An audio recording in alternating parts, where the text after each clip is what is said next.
Gelobt und gepriesen sei der Name des Herrn. Jina la Bwana lisifiwe na litukuzwe.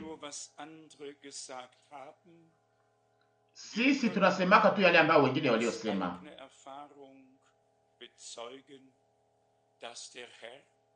Tunaweza kushuhudia kupitia mazoezi yetu kwamba Bwana yeye mwenyewe alijifunua kwetu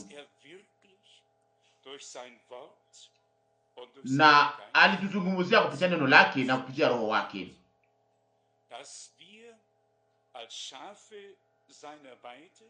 na kwamba tulisikia sauti yake sisi kama vile kondoo za zizi lake, na sisi pia tuliweza kufanya mazoezi yetu pamoja naye. Ni neema gani na ni heri gani ya kuweza kuishi katika ulimwengu ambao unaokuwa chini ya nguvu za mwovu, kama vile maandiko matakatifu yanavyosema, katikati ya udanganyifu mwingi wa kisiasa na wa kidini. Ndugu Huber amekwisha kuniambia,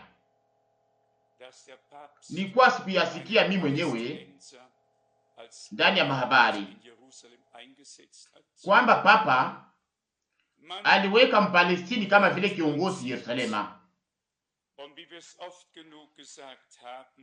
Tunasikia na tunaona mambo kama vile tushaka sema mara nyingi, na hatutaki kuyafanya leo hapa tunapoingia ndani ya ufunuo, kwa sababu leo ni Pasaka. Lakini Mungu asifiwe, aliyefungua mioyo yetu na aliyepaka macho yetu dawa. Na hiyo iliwezekana kwa sababu ndani ya siku hizi tulitega masikio yetu kwa sauti yake. Niliyasema jana huko Villars kwamba kiongozi ya wanaume wa vifanya biashara wa habari njema ya ujao na watu wengine walikuwa pale wakati wa makusanyiko, na niliweza kusema kwamba si anga, sio yale ambayo sisi tunaoleta kama vile mambo ya kushawishi kupitia muziki au kupitia mambo mengine mengi inayohesabika, lakini yale ambayo Mungu anayofanya kulingana na neno lake. Hiyo ndiyo inayohusika leo, na kama sivyo tutahubiri na kuishi tukipita pembeni ya Mungu, na hiyo haipashi kufanyika. Mpaka leo akose inawezekana kwamba wengine wako na mambo mengi ya kuonyesha, mambo ambayo inaweza kuvuta nia, lakini mungoje mpaka wakati uweze kuja ambamo Mungu ataweza kupendezwa ili aweze kushuhudia neno lake ndani ya wale waliolipokea na ambao wanaochukua ndani mwao ahadi hiyo ya kiungu kama vile uhakika na kama vile uzima wa kiungu. Mara ngapi tushaka kuyasema, Mungu ni Mungu wa neno lake na si Mungu wa matafsiri ya watu juu ya neno. Na hivyo sasa tutaweza kufanya pia mazoezi ndani ya kumalizia. Tutafanya mazoezi ya yale ambayo wandugu yetu na wadada yetu walioishi kwa mwanzo wa Agano Jipya. Yote yalitimilika kulingana na andiko.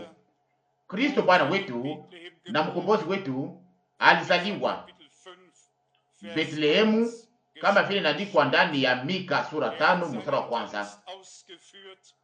Alitimiza huduma yake kama vile inaandikwa ndani ya Isaya 33:5. Amina. Wavipofu wataona, viwete vitatembea, ulimi wa bubu utashangilia kwa furaha. Na ikakuwa hivyo. Ilitimilika pia inaandikwa ndani ya Isaya 53.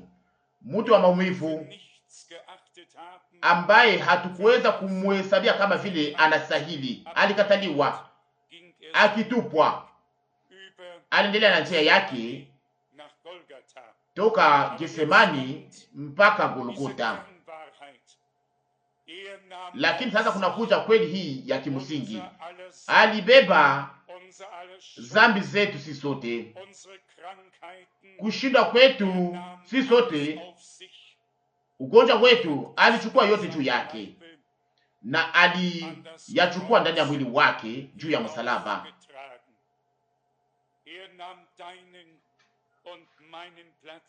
Alichukua nafasi yangu na nafasi yako, aliteseka kwa nafasi yetu, alifanya dhambi kwa ajili yetu, ili nasi tuweze kuwa ndani mwake haki ya Mungu. Na pia Zaburi 22 nayo ilitimilika: Mungu wangu, kwa sababu gani umeniacha? Waligawanya mavazi yake, wakapiga kura joho lake. Waligawanya mavazi yangu, wakapiga kura joho langu. Yote njako yasema hapa, na niweza kuandika pia kama Dr. Larkin, huyo mwalimu mkubwa wa Biblia, kama alisabia vizuri, ni unabii 109 wa Agano la Kale ulitimilika ndani ya wakati ule, na ijapokuwa watu hawakuweza kuyatambua. Na iko hivyo hivyo tena leo, ulimwengu wa kidini unatazama kwa madharau yale ambayo Mungu iko anafanya. Na mara ngapi ndugu Branham aliweza kuyasema kwa namna ya haki mara nyingi, kwamba watu wanabaki wale wale, wanashukuru Mungu kwa yale aliyofanya katika wakati uliopita, wanaishi katika kungojelea yale ambayo Mungu atakayofanya katika wakati unaokuja, lakini wanapita pembeni ya mambo anayofanya ndani ya wakati wa sasa. Na hiyo ndiyo ilikuwa shida siku zote. Lakini Mungu katika wakati wote alikuwa na mabaki, na hiyo iko hivyo hivyo tena leo ndani ya wakati wetu. Pia ufufuko ulikuwa umekwisha kutangazwa zamani, kwa maana hutaacha nafsi yangu ndani ya kuzimu, na utaruhusu mpendwa wako aone uharibifu. Zaburi 16 mstari wa 10.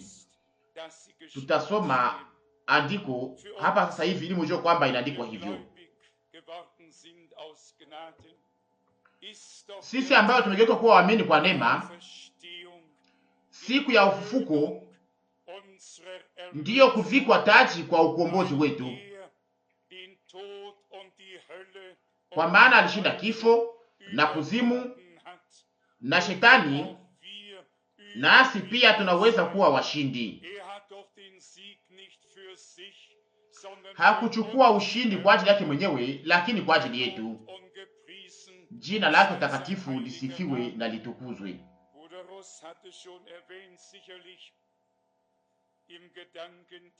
Ndugu Rus amekwisha kuyasema anapowaza kuhusu sisi sote ambao tulioenda mara moja au mara nyingi huko Israeli, na naamini kwamba nishaka fika Israeli mara 11 au mara 12. Na kitu cha lazima sana ya safari inakuwaka wakati unapotembelea kaburi, na kaburi iko wazi, na unaweza kushukuru Bwana. Hatuna hitaji ya kuona kaburi iliyo wazi, tunajua kwa sababu tunaamini yale inaandikwa au iliandikwa ndani ya neno, na ndio maana hatuna hitaji ya kwenda huku kama vile masafari tu.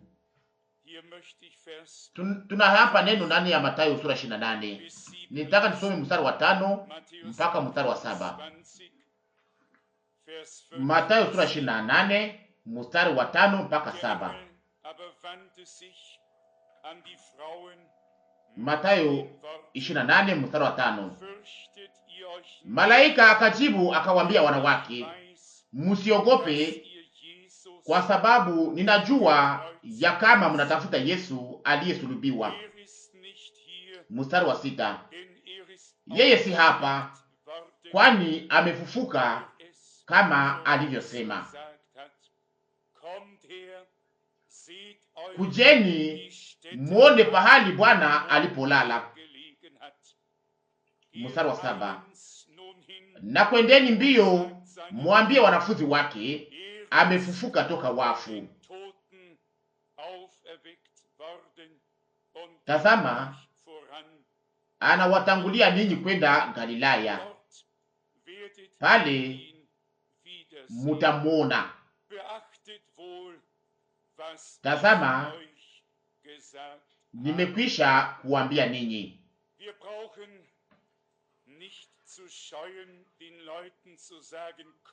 Hatuna hitaji ya kuchelewa na kushakia kuweza kuambia watu mkuje muone mahali ambapo walipokuwa kilala.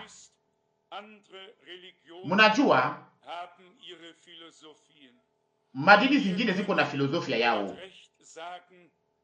Tunaweza kusema kwa haki kama vile semeka zamani, haiko tena hapa, amefufuka. Kujeni basi, kama tunavyosoma hapa. Malaika alisema kujeni basi, mtazame mahali ambapo alipokuwa akilala. Bwana asifiwe sana. Tazama mahali kaburi iko wazi. Kwa sababu gani mnatafuta yeye aliye hai katikati ya waliokufa? Haiko tena hapa, alifufuka. Kama vile changa sema mara nyingi, ufufuko wa Bwana wetu ndiyo kitu cha lazima cha ushindi ndani ya kazi ya ukombozi. Kulingana na mwili, angepashwa kuwa wa kufa ili aweze kufa kwa ajili ya sisi sote. Kulingana na roho, angepashwa kuwa Bwana juu ya uzima na juu ya kifo. Na hivyo Bwana ambaye aliye roho, aliyevaa sura ya dunia hii, akakufa kulingana na mwili, lakini ndani ya roho akashuka, akahubiri roho zilizokuwa katika kifungo. Petro wa kwanza sura 3 mstari wa 19. Na wakati alipomaliza, akaleta mateka,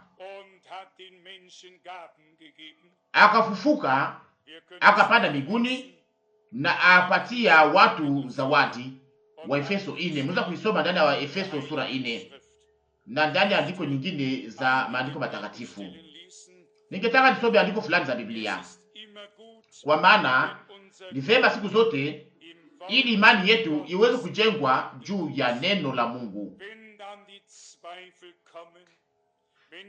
Wakati mashaka inapokuja, wakati majaribu inapotuangukia, tunahitaji kitu cha kutegemea. Imani yetu inahitaji mahali pa kutegemea, isiweze kutikisika bila kucheza cheza, lakini kuamini kama vile andiko linavyosema.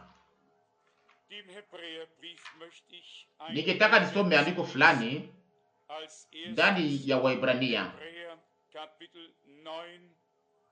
Kwanza ndani ya Waebrania sura 9. Waebrania sura 9 kuanza kwa mstari wa 16. Waebrania sura 9 kuanza kwa mstari wa 16. Maana kama agano la urithi likiwa lazima, mauti ya mwenye kulifanya iwe vile vile. Mstari wa 17. Kwa maana agano la urithi lina nguvu tu saa ya mauti, kwa sababu halina nguvu hata kidogo, angali mwenye kulifanya ni hai. Mstari 18. Kwa sababu hii hata lile la kwanza halikuanzwa pasipo damu. Mstari 19. Maana wakati Musa alipokwisha kuambia watu kila amri kama sheria ilivyoamuru, alitwaa damu ya makinda na ya mbuzi pamoja na maji na sufu nyekundu na hisopo, akanyunyizia kitabu chenyewe na watu wote.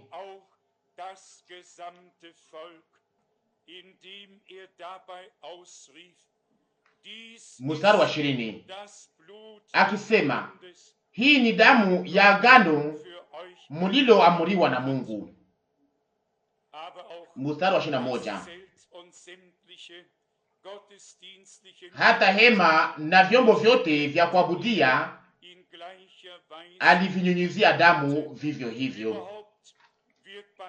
Mstari wa 22 na katika Torati karibu vitu vyote vinasafishwa kwa damu, na pasipo kumwanga damu hakuna ondoleo. Wapendwa, tuna hapa kitu cha kufanana katikati ya agano la kale na agano jipya.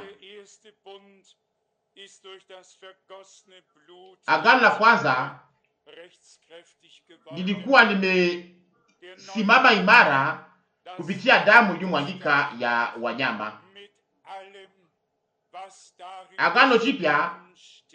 Agano jipya pamoja na yote iliyo ndani na inayoandikwa ndani, yote imekuwa imesimama imara kwa namna ya haki, imekubaliwa na iko kwa ajili yetu tangu wakati Yesu Kristo mwana wa Mungu alipokufa juu ya msalaba hapo Golgotha. Alisema ndani ya Mathayo sura 26:28 kwamba hii ni damu yangu, damu ya agano jipya iliyomwangika kwa ajili ya wengi, kwa ajili ya ondoleo la dhambi. Kwa namna ya dunia hii, wakati mtu anapofanya agano na anapokufa, na hapo sasa wakuriti wanakimbilia hiyo uriti, na kila mtu anataka aweze kupata sehemu, akose apate sehemu kubwa. Wapendwa wangu, Mungu alitupatia yote katika uriti wake kama vile uriti. Kila ahadi aliyotoa iliweza kuwa ya kusimama imara, inastahili, na ndio maana andikwa kwamba sisi ni wariti wa Mungu na wariti pamoja na Kristo. Waroma 8:17. Hapa tunaonyeshwa kwamba yule aliyeweka agano anapaswa kufa ili agano iweze kuwa halali, iweze kubaliwa. Muniache niweze kuyasema ingine mara moja tena leo katika jina la Bwana.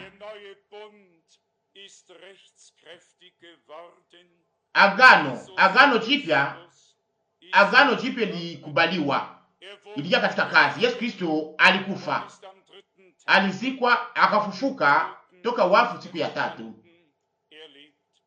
na iko hai. Na wasioamini wangeweza kuuliza, ndio tuna uhusiano gani na mambo haya yote? Lakini hiyo ndio inahusika. Wakati madini zote zinapotusikia tukitangaza au yani natangazwa hapa leo, wanatikisa vichwa na wanaendelea na njia zao, hakosi kama Mungu anaweza kuwazungumzia. Tunajua ni kitu gani tunachozungumza.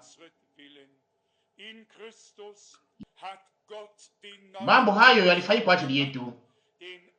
Ndani ya Kristo Mungu alifanya mwanzo mpya, mwanzo wa viumbe vipya vya kiungu. Alikuwa mzaliwa wa kwanza katikati ya wandugu wengi, na aliweza kupita katika njia hii ili aweze kutukomboa na pia katika mwili huu wa kufa, kwa maana tutakuwa na hitaji ya mwili katika umilele. Ndiyo maana Bwana aliweza kuja katika mwili huu wa udongo, akateseka, akakufa hapa chini, ili wakati wa kurudi kwa Yesu Kristo mwili huu unaokufa uvae kutokufa, na mwili huu unaooza uvae kutokuoza. Na hivyo sasa itatimilika pia ndani mwetu neno hili: kifo, uchungu wako ni wapi? Kaburi, ushindi wako ni wapi? Wakorintho wa kwanza sura 15 mstari 15 na 7. Lakini hiyo haisimamie pale. Mwendeleo wa mstari wa 16, lakini Mungu asifiwe, anayetupatia ushindi kupitia Yesu Kristo Bwana wetu. Na watu wote wanasema amina kwa ajili ya hiyo, kwa maana hiyo yote ilitimika kwa ajili yetu. Atuletea ukombozi, atupatia ushindi, atupatia uzima wa milele.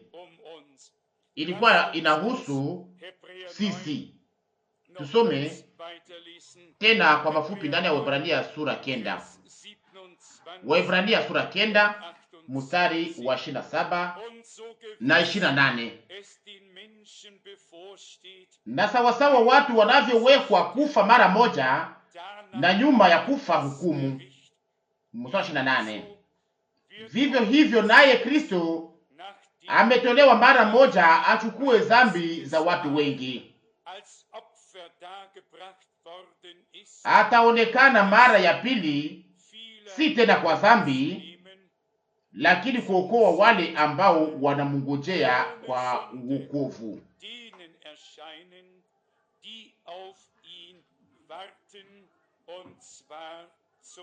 Tunayamini kwa moyo wetu wote na kwa nafsi yetu yote. Watu waliwekewa kufa mara moja tu, na nyuma hapo kuna kuja hukumu. Yesu Kristo alikuja, alikufa, akachukua juu yake hukumu yetu, na kama vile maandiko matakatifu yanavyosema, yeye anayeamini yeye ametoka katika kifo akija katika uzima, na hakuje kwa hukumu. Yohana 5:24. Ndiyo inahusu hapa hukumu ya mwisho. Ningetaka nisome ndani ya Waebrania sura 6 kwa mstari wa 13.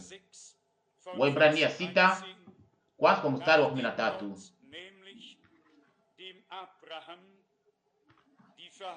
Kwa sababu wakati Mungu alipompa Abrahamu ahadi, alimwapia kwa yeye mwenyewe, kwa maana hakuweza kumwapia kwa mkubwa kumpita. Mstari 14, akisema, kweli kukubariki nitakubariki, na kweli kuongeza nitakuongeza. 15, na hivyo kwa uvumilivu alipata ile ahadi.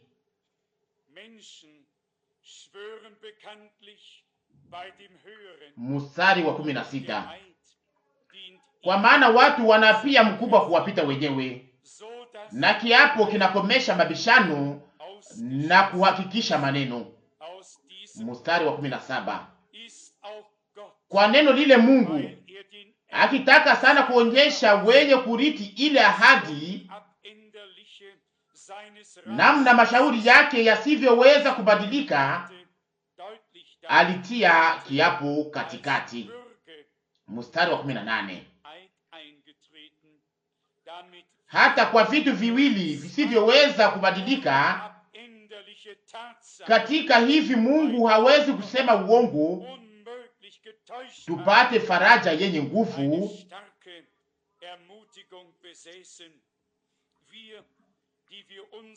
sisi tuliokimbilia kushika matumaini yale yanayowekwa mbele yetu. Mstari 19, tulio nayo kama nanga ya roho yenye salama na nguvu inayoingia ndani ya pazia. Mstari wa 20, pahali alipoingia Yesu kwa ajili yetu, mtangulizi wetu, amekuwa kuhani mkubwa kwa milele, kwa mfano wa Melkisedeki. Ona neno gani lenye nguvu! Na ni pamoja na nguvu gani ambayo Mungu anatamka hapa! Ni uhakika gani wa imani na kuwekwa bidii inayotoka katika kila andiko na kila shahiri ambayo tuliyosoma. Mungu hawezi kudanganya, yeye mwenyewe ni kweli. Anapashwa kubaki kuwa mwaminifu kwa neno lake, hawezi kuwa tofauti. Na hapa yeye mwenyewe alikuwa msimamizi, akaweka kiapo ili wale ambao walio wasaifu katika imani na ambao walio na mashaka, wale waweze kujua pia kwamba Mungu yeye mwenyewe alibaki kuwa mwaminifu kwa ajili ya wokovu wetu. Angeliweza kuyafanya kwa sababu wokovu ulitimilika Golgotha. Yesu akasema kwa sauti kubwa, yote imekwisha. Yohana 19 mstari wa 13. Mungu hakushizuiza hata moja. Angeweza kushizuiza kwa sababu ukombozi ulikuwa umekwisha kutimilika. Wapendwa, inaweza kuwa ni ajabu kama katika siku hii tunaweza kufanya mazoezi ya Mungu kwa namna kama hii, na kila wingu yote, kila mashaka yote, kila kutokuamini kote, na kila bidii ya mtu yote iweze kupotea, lakini tuweze kuelewa kwamba tuna hapa nanga iliyo imara ambayo haikutupwa mahali fulani katika uwanja au katika mahali patakatifu, lakini nayo penya mpaka nyuma ya pazia, mpaka mbele ya uso wa Mungu, mbele ya sanduku la agano, mbele ya mahali patakatifu. Na ni hapo ndipo inafika, tunaweza kuwa tumeingizwa kwa nguvu ndani ya Bwana wetu na Mungu wetu. Mnajua, ndani ya Agano la Kale kuhani mkubwa angeliweza kuingia mara moja tu kwa mwaka akiwa na damu ya kutolea, ya kutoa dhambi, na nyuma ya pazia kulikuwa sanduku la agano, kulikuwa mtungi iliyokuwa ndani, maana fimbo ya Aroni iliyokuwa imetoa maua, na mahali ambapo makerubi wawili walikuwa wakiunganisha maua. Ni hapo ndipo Mungu juu ya sanduku la agano, hapo ndipo angeliweza kupatia mtu yule ambaye aliyekuwa ameingia chini ya damu iliyokuwa imemwangwa, na hapo Mungu aliweza kumpatia jibu iliyokuwa imetashwa kwa ajili ya taifa. Kusamehe dhambi ilikuwa imetimilika, na Mungu alikuwa akisema nimesamehe. Na ni hivyo kwenye msalaba wa Golgotha Bwana wetu na mkombozi wetu aliingia akiwa na damu yake mwenyewe katika mahali patakatifu pa mbingu. Pazia ilipasuka wakati Bwana wetu alipokufa kwenye msalaba wa Golgotha, na hiyo ndiyo maandiko matakatifu yanatuambia. Pazia ilipasuka kutoka juu mpaka chini, na sio kutoka chini mpaka juu, lakini toka juu mpaka chini, ikapasuka katika vipande viwili. Mathayo 27:51. Hiyo yalionekana, na ni mkono wa Bwana Mungu wetu ndio litimiza mambo haya yote, na sio mtu. Mungu anafanya yote kwa namna njema na kwa namna iliyo kamilifu. Kama vile nimeshakusema, acha Roho wa Mungu aweze kusaidia leo, aweze kutujaza furaha, atufanye wa kushukuru, ili tuweze kuwa kweli kweli waamini kulingana na maandiko, na kwamba tusiweze kusika na sisi wenyewe au na yale ambayo hatujaweza kuwa, lakini tuweze kuelewa tu na kukubali kupitia imani yale inayoandikwa kwamba usiogope, kwa sababu nilikuomboa, nilikuita kwa jina lako, wewe ni wangu. Isaya 13 mstari wa kwanza. Kila mmoja wetu anapaswa kupokea hiyo kutoka kwa Mungu kupitia imani na kuweza kumshukuru kwa ajili ya hiyo. Kuna shahidi ndani ya nabii Isaya kwenye sura 1 inayoambia mtu aliyetengana na Mungu, aliyezaliwa katika dhambi na ndani ya kuvunja sheria, na anayeendelea kuishi kwa namna hiyo. Hapa Bwana Mungu anasema kupitia nabii Isaya kwenye sura 1 mstari wa 18. Isaya sura 1 mstari wa 18. Haya, kujeni na tufanye shauri pamoja, Bwana anasema. Hata dhambi zenu ni nyekundu sana, zitakuwa nyeupe kabisa kama theluji. Hata nyekundu kama nyekundu ya damu, zitakuwa kama manyoya ya kondoo. Na sasa kuna kuja shahidi inayofuata mstari wa 19. Isaya 1:19. Ikiwa mukikubali na kunisikia, mutakula mema ya nchi. Mstari wa 20. Lakini kama mukikataa na kuasi,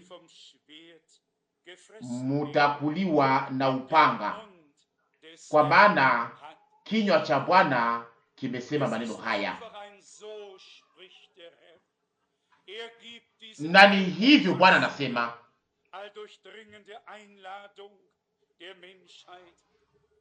Wanadamu wote anawatumia hii aliko yenye nguvu. Kujeni tufanye shauri.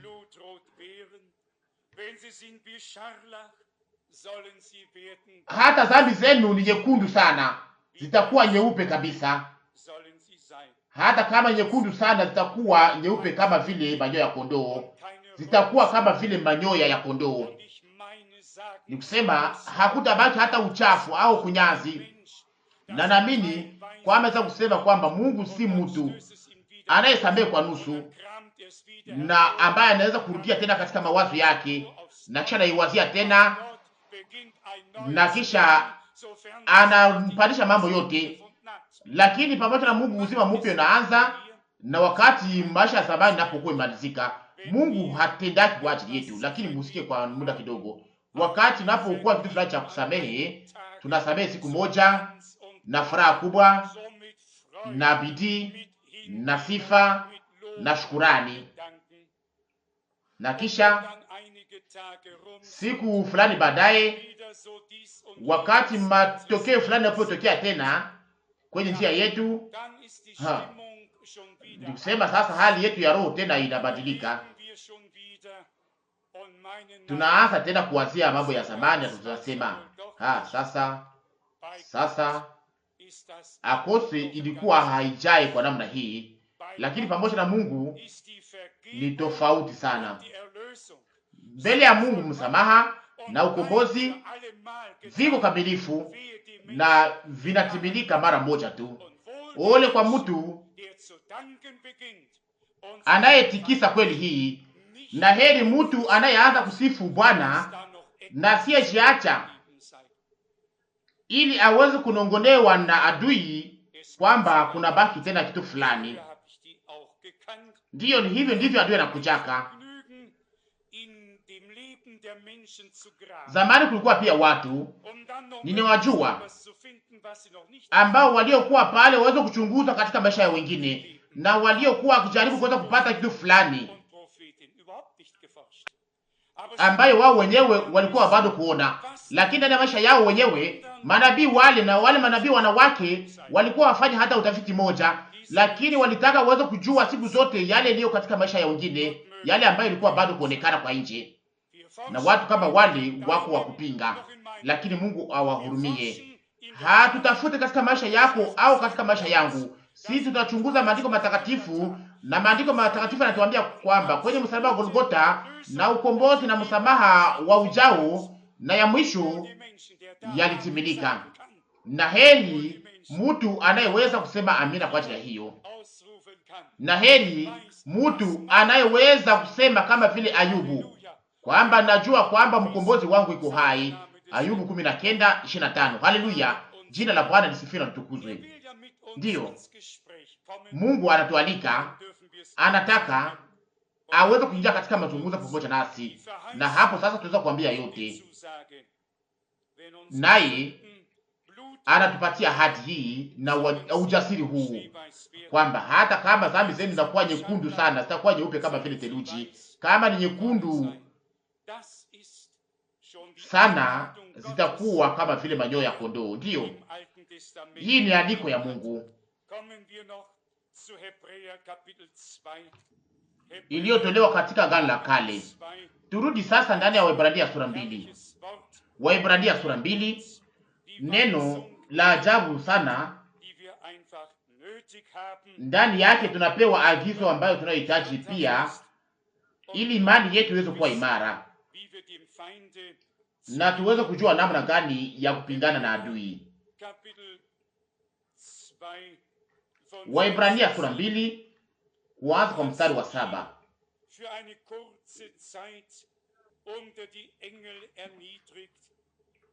Umemfanya kwa saa kidogo chini ya malaika, umemvalisha taji ya utukufu na heshima, umemweka juu ya kazi za mikono yako. Mstari wa 8. Umeweka vitu vyote chini ya miguu yake, kwa sababu katika kuweka vitu vyote chini yake hakuacha kitu kimoja kisichowekwa chini yake. Lakini hatujaona bado vitu vyote kuwekwa chini yake.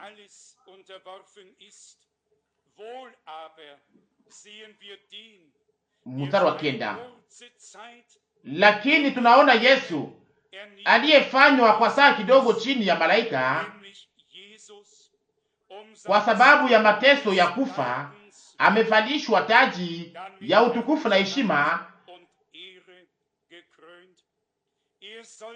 ili kwa neema ya Mungu aonje kufa kwa ajili ya kila mtu.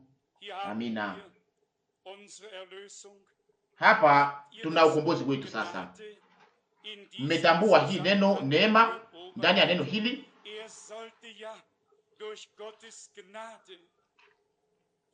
Ili kwa neema ya Mungu aonje kufa kwa ajili ya kila mtu.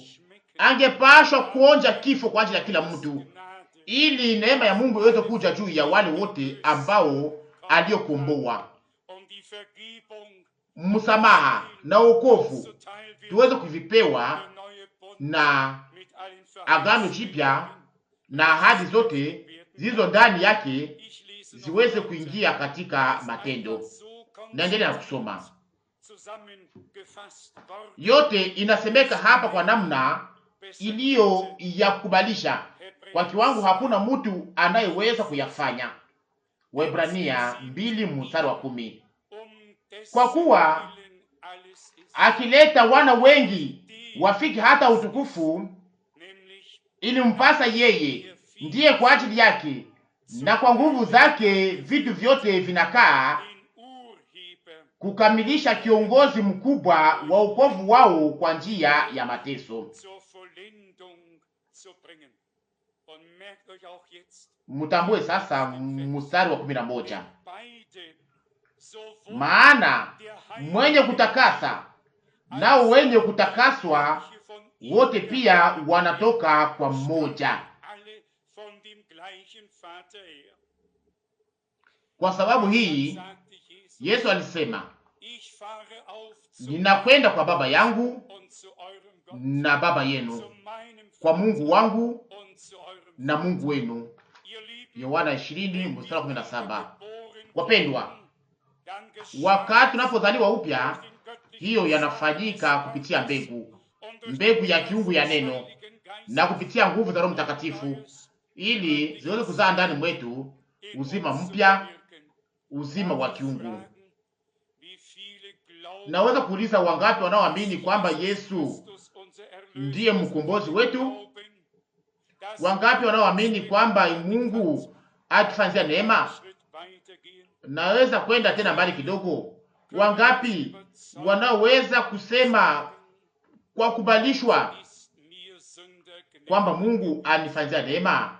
Mimi niliyekuwa mwenye dhambi, nami nilifanya mazoezi ya Mungu, niliishi kugeukia, na niweza kuishi kufanya upya, kuzaliwa upya, na najua nani ambaye ninayemwamini.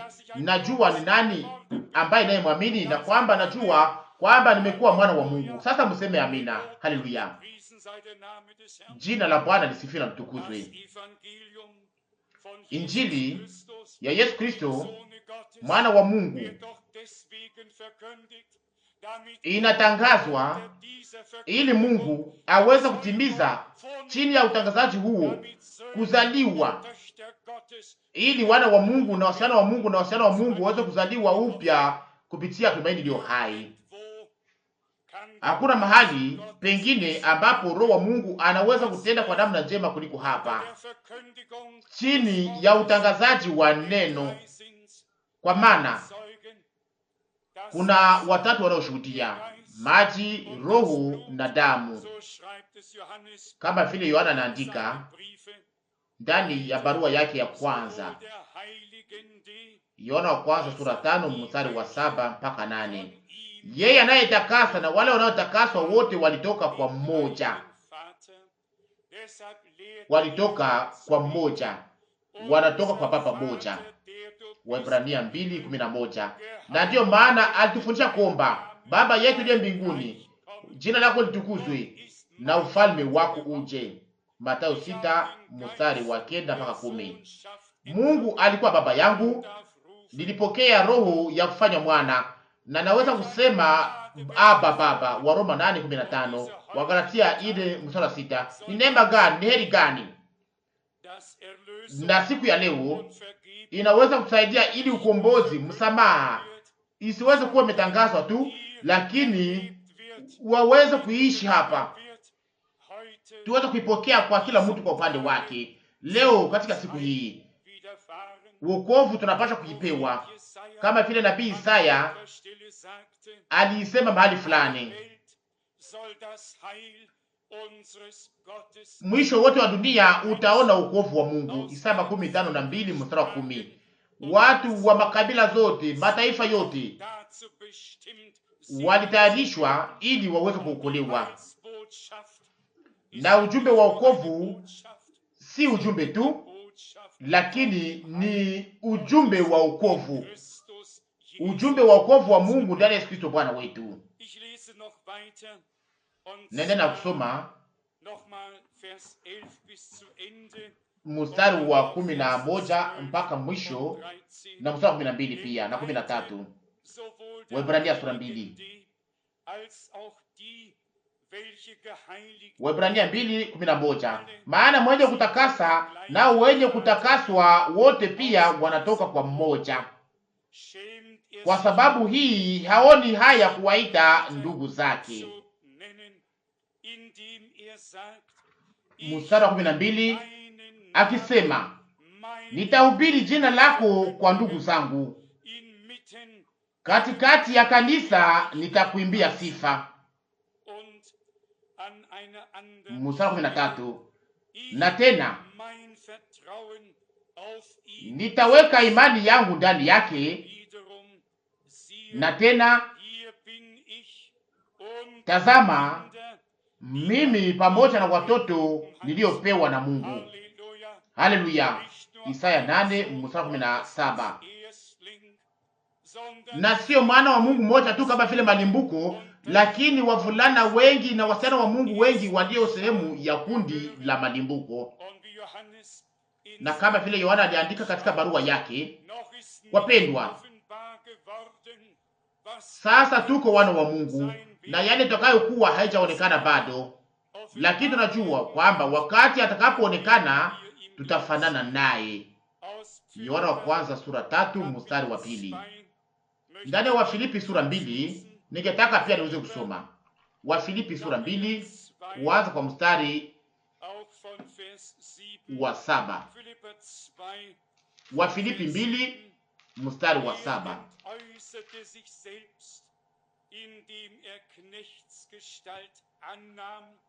Lakini alijifanya mwenyewe kuwa hana utukufu, akitwaa namna ya mtumwa, akaonekana na mfano wa watu. Mstari 8.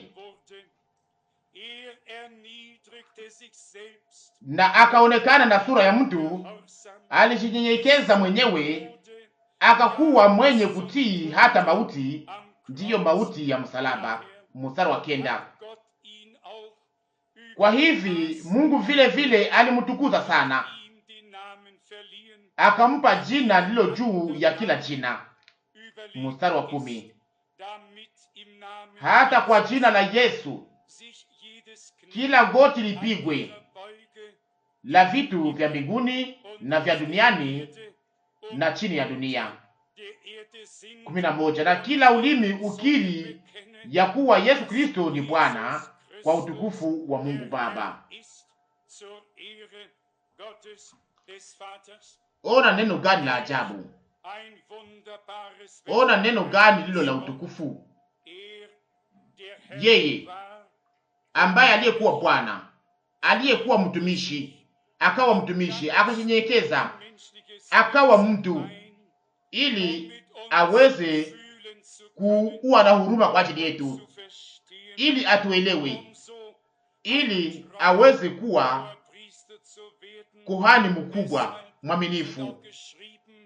Na ndiyo maana inaandikwa kwamba Mungu hawezi kujaribiwa, naye hajaribu hata mtu mmoja.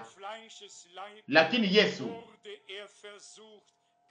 ndani ya mwili wake wa nyama alijaribiwa kama vile sisi katika mambo yote. Alifananishwa na sisi ili nasi tuweze kufananishwa na yeye. Alikamata tabia yetu ili nasi tuweze kubadilishwa kwa sura yake. Tuongeze hii andiko ya ajabu ya Wakorintho wa kwanza sura 15 mstari wa 3. Tunaweza kusoma andiko nyingi za Biblia, sana sana katika siku kama hii, tunapokumbuka ufufuko wa Bwana wetu.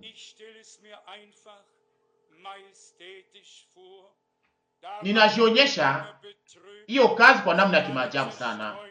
Wanafunzi walikuwa katika huzuni, walisambazwa, kila mtu alikamata njia yake,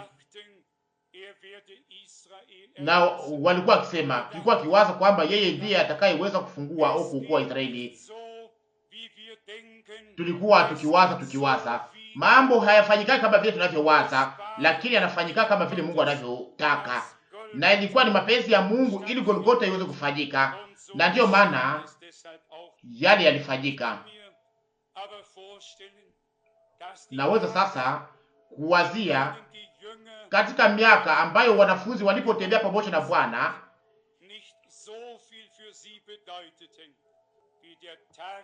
hiyo miaka yote ilikuwa haina maana kwa ajili yao kama vile hiyo siku ya ufufuko.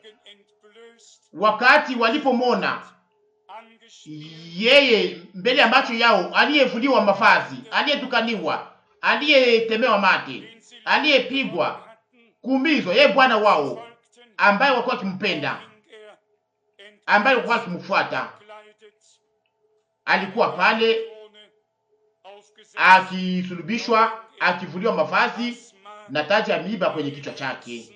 Alikuwa amesulubishwa. Ungeweza kufanyika nini katika mioyo ya walio wake? Ilikuwa ni kukata tumaini, kwa maana walikuwa bado kuelewa maandiko, lakini walikuwa wamewaambia, nitawatangulia Galilaya. Na malaika alisema kwa wale ambao waliokuja kwenye kaburi, mwende ambia wanafunzi wake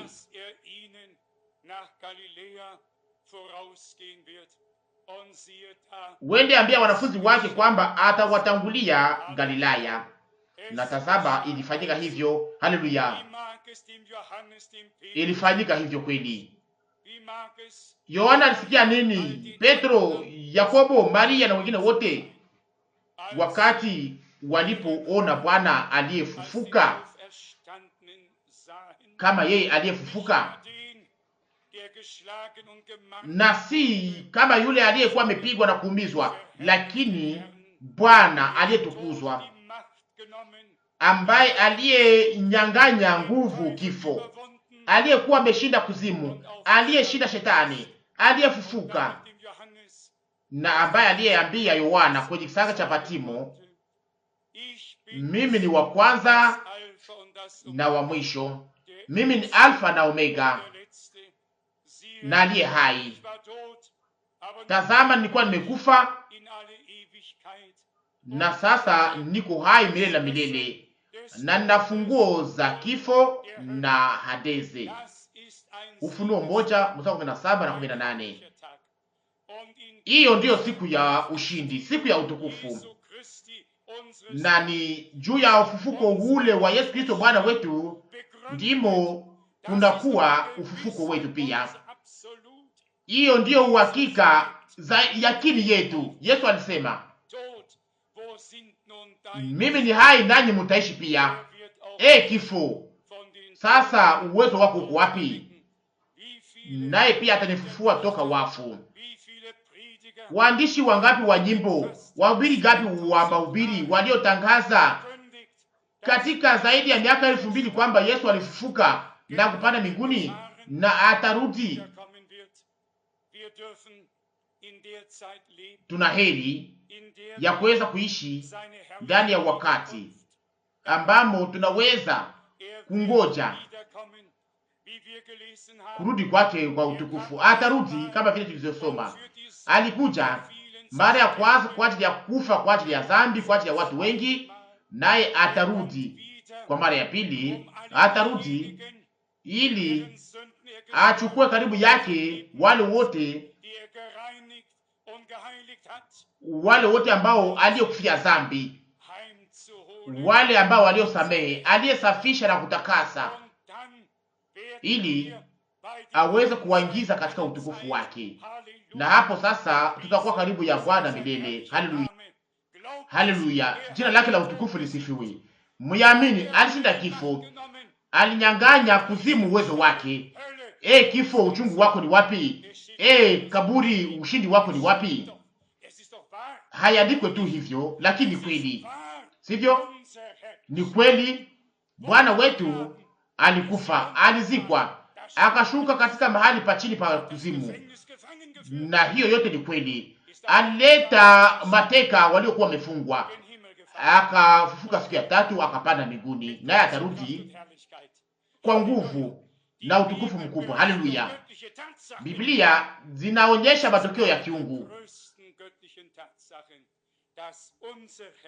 na moja ya ukweli za kiungu ni kwamba Bwana wetu, mkombozi wetu, alitimiza kazi, naye akakaa kwa mkono wa kuume wa uwezo, na anangoja mpaka adui zake wote waweze kuwekwa chini ya miguu yake. Ndani ya Wakorintho wa kwanza sura 15 mstari wa 3 akose mpaka kwenye mstari wa 6. Wakorintho wa kwanza sura 15 mstari wa 3. Kwa sababu kwanza niliwapasha ninyi habari za maneno niliyopokea vile vile, ya kwamba Kristo alikufa kwa sababu ya dhambi zetu, kama maandiko yanavyosema. Mstari wa 4. Na ya kama alizikwa akafufuka siku ya tatu, kama maandiko yanavyosema. Mstari wa 5. Akaonekana na Kefa, tena na 12. Mstari wa 6. Kisha alionekana na ndugu zaidi ya 500 pamoja. Katikati ya hawa wengi wanaishi hata sasa, lakini wengine wamelala. Ona ni ushuhuda gani wa ajabu! Sio kwa wanawake fulani tu au kwa wamitume fulani tu, ambayo alionekana kwao, lakini wandugu 500 kwa saa moja, kwa mara moja. Ona ni wingu gani ya washuhuda! Mungu ashukuriwe sana. Ndio, hao ndio washuhuda wa kweli. Walikuwa pale wakati yalifanyika, waliona, walisikia, walikuwa washuhuda. Nasi pia ndani ya siku hizi tunaweza kushuhudia kwamba tulifanya mazoezi ya Mungu. Tunajua kwamba alituzungumzia. Wengi wanaweza kushuhudia kwamba aliwaponya, kwamba aliwaokoa, kwamba aliwaweka huru, na kwamba alifunua kwao kweli kweli. Tunaweza kutangaza sote pamoja ya kwamba Yesu Kristo alifufuka toka wafu. Yeye yuko hai, yuko hapa ndani ya makusanyiko ya watakatifu, ili aokoe na kuponya na kuweka huru na kufanya habari njema yake ya utukufu iweze kuwa nguvu za Mungu kwa ajili ya wale wote ambao wanayoamini kwa moyo wao wote. Yote inatokana na kujua kama tunaamini hayo kulingana na maandiko. Hatuwezi kuanza leo kuweza kuwazia kuhusu maneno haya katika mioyo yetu, kuyaamini, na hivyo sasa tuweze kushipanga kwa namna hiyo, kwa imani kwa upande wa Mungu, tukimtumainia, tukitumaini kwamba anaweza tena leo kutimiza, na kwamba yale ambayo hajafanyika yanaweza kufanyika, kwa maana Mungu yuko hapa. Muamini hiyo kweli. Mungu hatosheki wakati neno lake linapoweza kuhubiriwa tu na watu wanalisikia tu, waweze kulikubali tu, lakini kama hawezi kuidisha, hawezi kufurahi. Mungu anatosheka wakati neno lake ambalo analotuma linapotimiza lengo ambayo aliyolituma. Ni hapo ndipo kunakuwa furaha mbinguni na duniani. Kwa ajili ya Mungu na kwa ajili yetu kuna furaha wakati neno, sana sana habari njema ya utukufu ya Bwana wetu Yesu Kristo inapogeuka kuwa nguvu za kweli za Mungu zinazokuwa zinaweza kuishi kila mtu kwa upande wake. Kwa kiwango nasi tunaweza kushuhudia kwamba Bwana aliniokoa, alinisamehe, alifanya kuwa mwana wake, ninaweza kuwa sehemu yake. Mambo mengi yanaweza kusemeka tena. Andiko moja tu, sitaki kuweza kuomba msamaha kwa kusoma neno la Mungu. Linaweza kutangazwa mpaka saa 6 za usiku kama vile walikuwa wakifanya zamani. Wakorintho wa pili sura 5.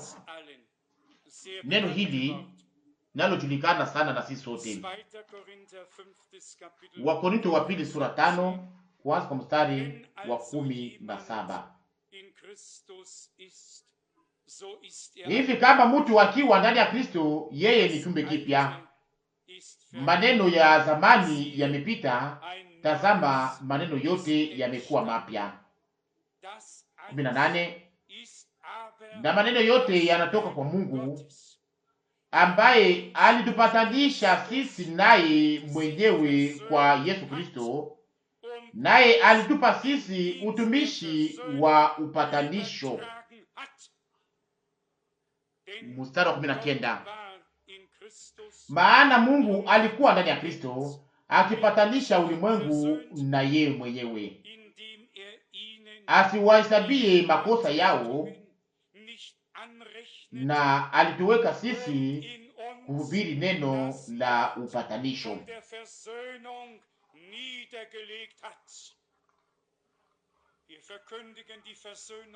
Hatuhubiri upatanisho kwa namna ya kiakili, tuliweza kuyaishi ndani ya mioyo yetu.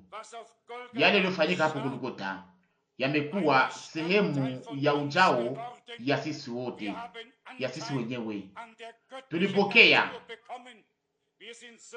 sehemu kwenye tabia ya kiungu. Tumegeuka kuwa wavulana na wasichana wa Mungu, na neno la msalaba, neno la upatanisho liliwekwa ndani mwetu. Ndiyo maana tunatangaza upatanisho huo wa Mungu ndani ya Kristo kwa wanadamu, ikiwa na kubalisha ya ujao na imani ya ujao. Tuko wachukua wa yale ambao Mungu aliyotimiza hapo Golgotha.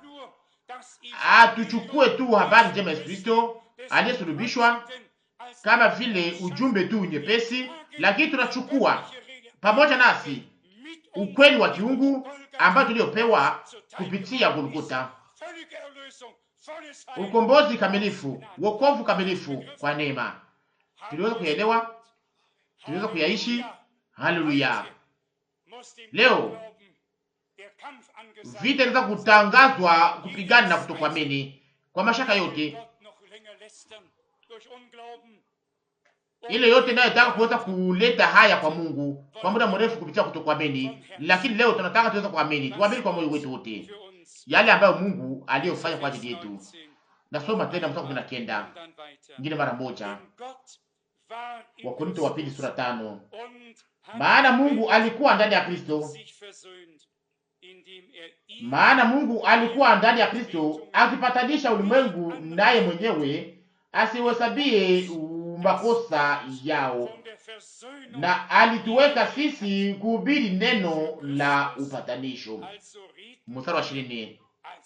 Basi sisi ni wajumbe kwa ajili ya Kristo, ni kama Mungu anasi kwa vinywa vyetu. Tunawasi ninyi kwa ajili ya Kristo mupatanishwe na Mungu. Mstari 21. Maana yeye asiyejua dhambi alimfanya kuwa dhambi kwa ajili yetu, ili sisi tuwe haki ya Mungu katika yeye. Amina. Hii ndiyo habari njema, hii ndiyo habari njema kwa ajili yako na kwa ajili yangu. Mstari 20.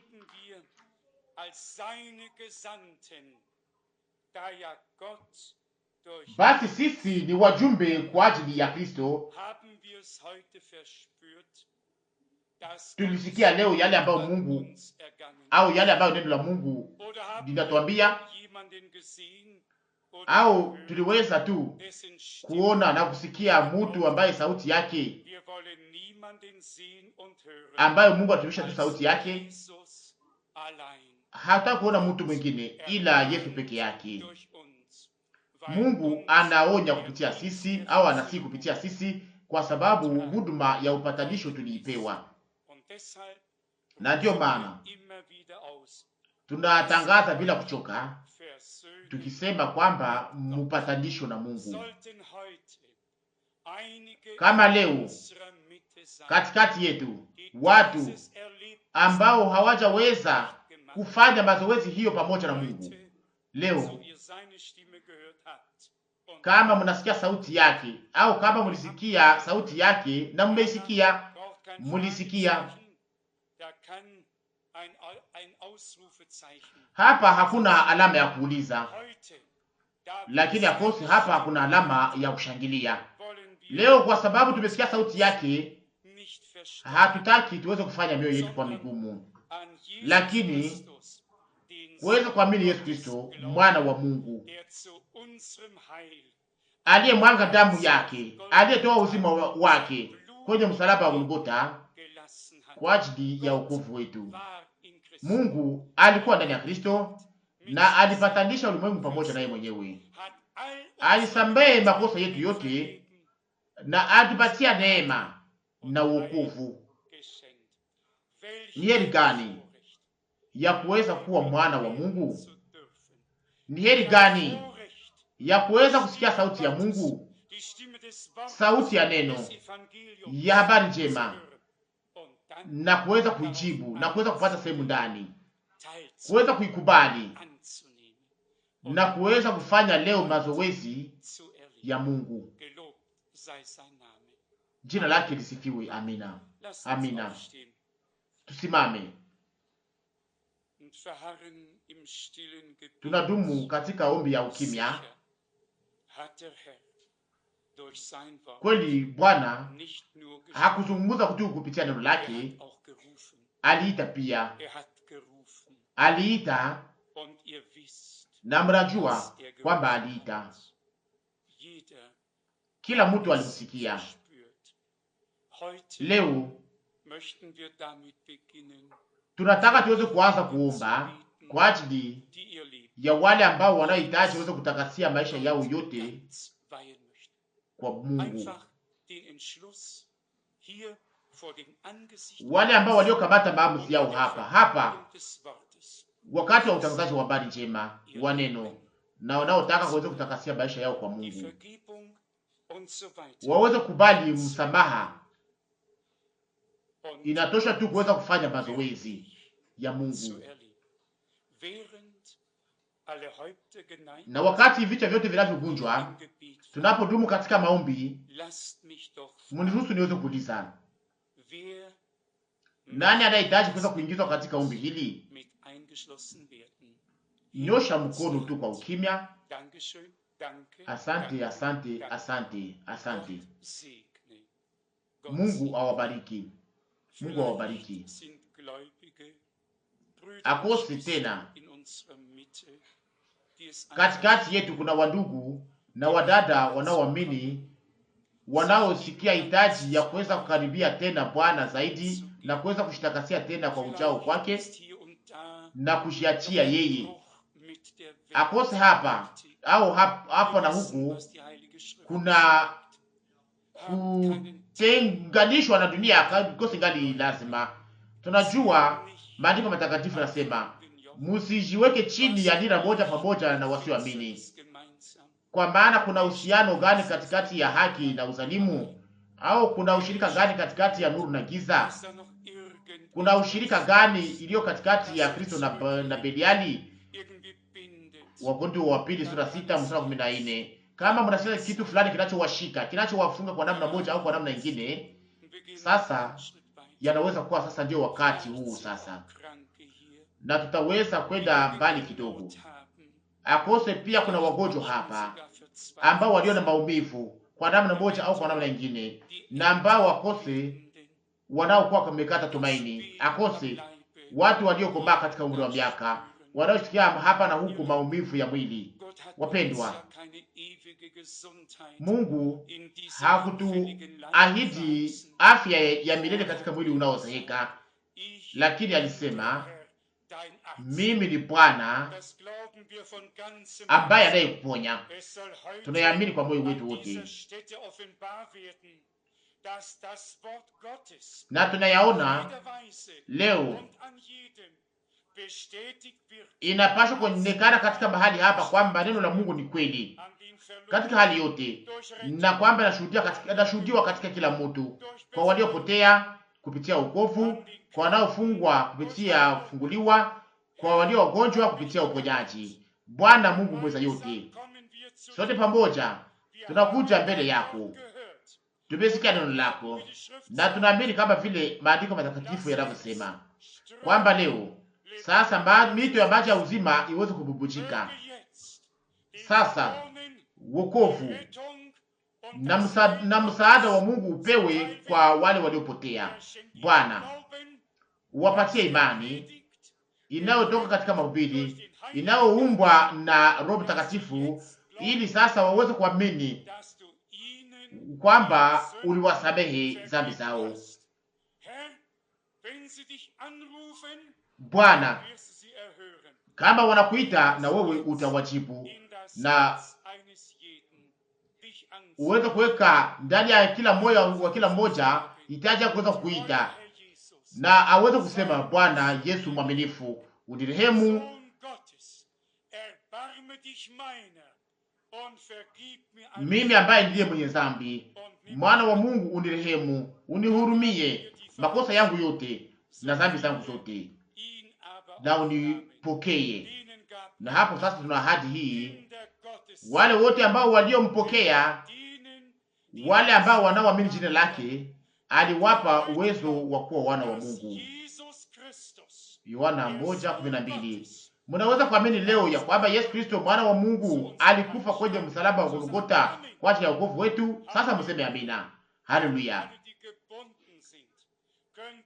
Wale wote wanaofungwa, mnaweza kuamini yale ambayo Bwana wetu aliyosema, yale inaandikwa kuhusu yeye ndani ya Isaya 61 na ndani ya Luka sura 4, na kwamba angali tena yule yule anasema, Roho wa Bwana ni juu yangu, kwa maana alinipaka mafuta ili nitangaze habari njema kwa umasikini, na alinituma niponye wale walio na moyo uliovunjika, ili nitangaze wafungwa ufungulivu na vipofu kupata kuona, ili niweke huru wanaofungwa na kutangaza mwaka wa neema wa Bwana. Bwana, ulisema leo na kutangaza katikati yetu habari njema Yesu Kristo. Tunakushukuru kwa ajili ya hiyo. Sasa upako wa Roho Mtakatifu aweze kushuka juu ya taifa lako, ili yote iweke katika utaratibu na irudishwe katika hali yake ya kwanza au ya kweli. Bwana mpendwa, tunakupatia pia wagonjwa ndani ya imani ya ujao, kwamba ulipigwa na kuumizwa kwa ajili yao. Amina. Mapigo inayotupatia salama ilikuangukia wewe, na kupitia kuumizwa kwako nasi tulipona. Isaya 53:5. Na ninakushukuru kwa ajili hiyo. Jibu sasa neno lako na ufanye habari njema kuwa nguvu za Mungu, nguvu za uokovu, nguvu za kuwekwa huru, na utubariki sisi sote kulingana na wingi wa neema yako. Kwako Mungu mweza yote, tunakupatia leo sana sana kwa ajili ya ufuko wa Yesu Kristo Bwana wetu.